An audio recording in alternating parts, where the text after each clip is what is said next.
So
my mom was diagnosed with cancer in my mom was diagnosed in I guess it was June, and it was right after Thanksgiving when she found out that her chemotherapy was not working anymore and that she didn't have much time left. And that was about 2 months ago. And it was right after that that she mentioned to me that that song that we just sang, Jerusalem the Golden, she'd been thinking a lot about that because she expected that at Easter she'd be having her Easter with the Lord in heaven. So that was, I wanted to sing that song here now. So I'm going to say a bit about my mom's life and what it has meant to us. And I picked a verse that I thought really fit, which is 1 Corinthians 12:26. If one part suffers, every part suffers with it. If one part is honored, every part rejoices with it. And there's sort of a write it in the back of the bulletin, but that is like a lot of the facts. And she did, one of the things is she, as we know, she did a lot of things at Bethel Church, starting with coming here back in 1961. Along with my dad, a lot of this, it's kind of hard to differentiate between the two of them because they seem so much alike in many ways. But one of the things that besides the church work was also raising us children, of course, and all the work she did with us to teach us the way of the Lord and teach us about His Word. And for me, one of the things I remember, and I don't really remember it clearly, but I just have this, I've always had this known that she taught me the Lord's Prayer. And that's, the Lord's Prayer, of course, is very precious because it's from the Lord, but it's also precious for me because I learned it from my mom. She was helping. Another thing about when we were young is she, a lot of, besides basically church ministry, she would be doing a lot of hospitality things and visiting people. And one of the things that as kids remember is going along with her to visit older women in the church. And I remember when I was a teenager thinking, oh, this isn't so cool, but it really was cool, and I realized it was. But one of the things that for some reason really stuck on people's minds is there was a woman at this church named Louise Coons who had lived in a house with a big yard, and she had all these fruit trees, and we'd go to visit her, and she said, well, pick all the fruit you want off of the trees, and you can do what you can it or whatever. And it used to be that for the church yard sale for the king's workers, that she would, well, I guess we'd all help pick the fruit, guavas and pomegranates, a lot of them from Mrs. Coons, and then she would be making, and I think some of the other women might have helped too, she'd make all this jam from the pomegranates on the guavas, and they'd sell at the yard sale, but it seemed like there was one man who would always show up and buy the entire stock, which is understandable because it was really good, and we did eat some of that. And she was a very social person. She always enjoyed visiting with people, even when she was dying and not very comfortable. It still was something that made her feel better, was to have visitors. And so it was good that we could just keep having people coming. And it's really nice that there are so many people, neighbors and from church and so forth, that came. And of course, she was very happy to see her grandchildren.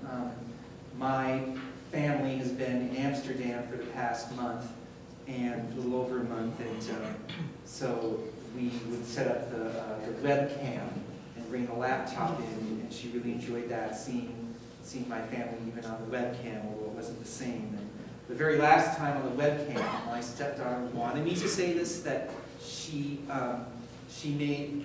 was there, she was really just lying there, but then she just gotten the hospital bed from the hospice, and so we were talking about that, and so she took the button and started demonstrating, and here I go, woo, and going up and down, and we really got a kick out of that, and she was so tired. I think that was about the end of the phone call, but so even that very last phone call, she did something funny with the hospital bed, and there was also the girl Rebecca who visited her so many times in the last few months and made this stuff for her letters and her artwork, and Mom had that hanging up in her room to remember her. She was such a very accepting person. She seemed to accept and love everybody. I can't ever remember her talking about people's shortcomings or saying anything about judging someone by their background or anything like that. She seemed to treat everyone just as they were. She had a very difficult night a few days before she died, and those of us who were there were holding her hands, and she was saying something like, "I love you all. I love my children and grandchildren. I love everybody." And at that point, it's hard to know what she meant, but I think she really did love everyone. That was pretty much the way she was her whole life, and so I think she meant to let everyone know that she loves everyone.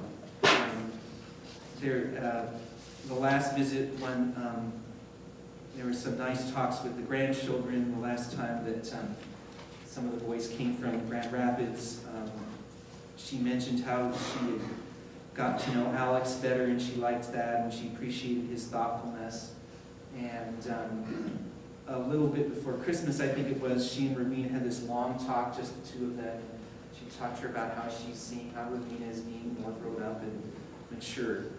And so those are a couple of the things that I heard anyway about talking with her talks with the grandchildren, the sort of the gifts that she's left each of them. And even my 3-year-old son, you know, they had a lot of time together, and she read the stories, and they just adored each other. And I'm sure he'll have good memories of her as well. She was very loyal to people, to the communities that she was a part of, and to the church. It seemed like if there was ever a problem in church, it was always her and Dad's problem to be part of solving. There was never any sense of having that as a reason for going someplace else. They were always trying to be supportive of whatever was of being part of the solution, basically. And she was a woman of prayer. We all knew as kids that she was praying a lot for us. She said that when I went to college, one of the first letters when I was in the dorm, she said, "We're praying for you."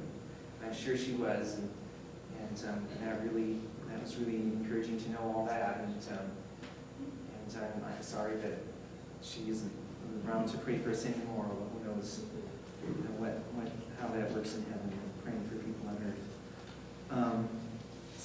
And the other thing I was going to say is, and something that I know for me really has helped me, is to see how she was willing to grow as a Christian in her Christian walk, and how she got to be more of a mature Christian over time, and to see those changes. And that really set an example for me, and I've certainly had my share of things to go through and grow in. And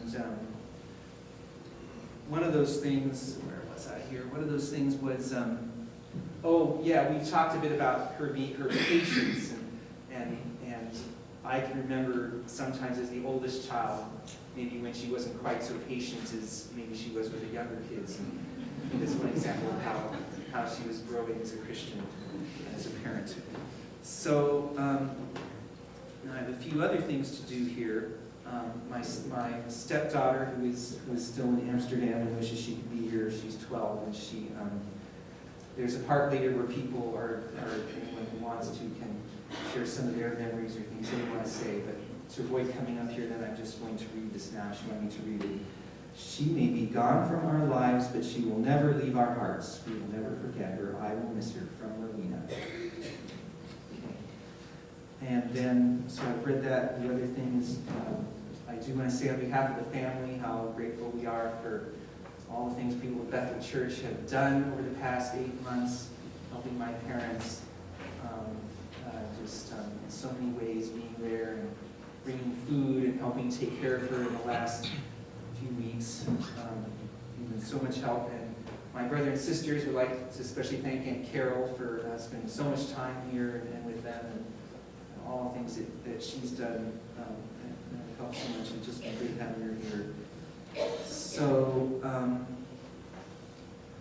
now the next thing I believe on the program, my mom said also that she really wanted us to sing the Happy Day Express.